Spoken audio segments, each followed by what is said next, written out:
दूसरे दिन निर्धारित समय पर हुकुमचंद जी बाबा के दर्शन के लिए सिंधी धर्मशाला में उपस्थित हुए और उनसे पूछने लगे कि माया से कैसे पार पाया जाए। बाबा तुरंत बोले, माया क्या होती है, कहाँ है, और स्वयं ही उत्तर देने लगे, है ही नहीं। इसके बाद वे बोले, आंख में तकलीफ है, यहाँ कौन डॉक्टर अच्छा है। आपने डॉक्टर अग्रवाल और डॉक्टर अब्राहम दो नाम बताए। बाबा ने पूछा, अब्राहम कौन है?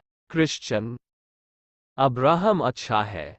अब्राहम अच्छा है, उसी को दिखाएंगे। इसके बाद बाबा ने आपसे 2 दिन बाद आने को कहा। जी ने डॉक्टर से संपर्क करना चाहा। आपको ज्ञात हुआ कि वह बंगलौर गया हुआ है और 2 दिन बाद ही आएगा। 2 दिन बाद डॉक्टर के आने पर हुकुमचंद जी फिर बाबा के पास पहुंचे। बाबा उस समय रामेश्वर को प्रस्थान कर रहे थे। वे बोले, यात्रा से आने पर देखेंगे। हुकुमचंद बाबा के चले जाने के बाद हुकुमचंद जी को एक काम से बंबई जाना पड़ा, जहां उनका ऐनक रास्ते में गिरकर टूट गया। आपने बंबई पहुंचते ही दूसरा ऐनक बनवाया, पर इससे आपके सिर में दर्द रहने लगा।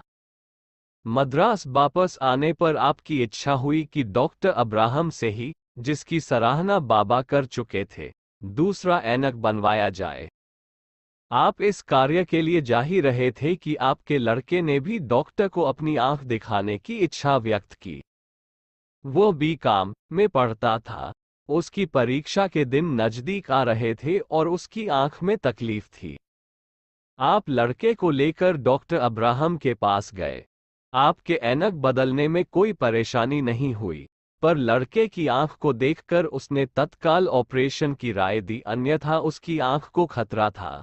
आपने डॉक्टर की राय मान ली और शीघ्र ही ऑपरेशन करा दिया। इस प्रकार बाप बेटे दोनों को डॉक्टर अब्राहम के द्वारा आंखों के कष्टों से छुटकारा मिला।